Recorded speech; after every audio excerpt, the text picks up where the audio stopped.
ஐந்து கரத்தனை யானை வத்தினை இந்தில் இரவிலை கூர்மை எத்தனை நந்தி மகந்தனை ஞான கொழுந்தினை முந்தியில் வைத்தடி போற்று நின்றேனே வாக்குண்டான் நல்ல மனமுண்டான் மாமலரால் நோக்குண்டான் மேனி நுணங்காது பூ கொண்டு தொழுவார் திருமேனி தும்பிக்கையான் பாதம் தப்பாமல் சார்வார் தமக்கு शक्ति सहित गणपतिं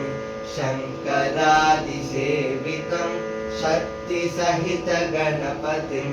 शंकरादिसेवितं विरक्त सहल मुनिवर सुरराज विनुतं गुरुमुखं शक्ति सहित गणपतिं शंकरादिसेवितं विरक्त सहल मुनिवर सुरराज विनुत गुरुमुखं भक्तानुपोषकं भवसुतं विनायकं भुक्तिमुक्तिप्रदमुषितं रतपदं भुजं भवयामि शक्ति सहित गणपतिं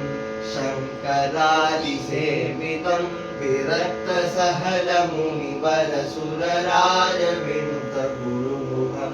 राज विनुत गुरुमुखं राज विनुत गुरुमुखं राज विनुत गुरुमुखं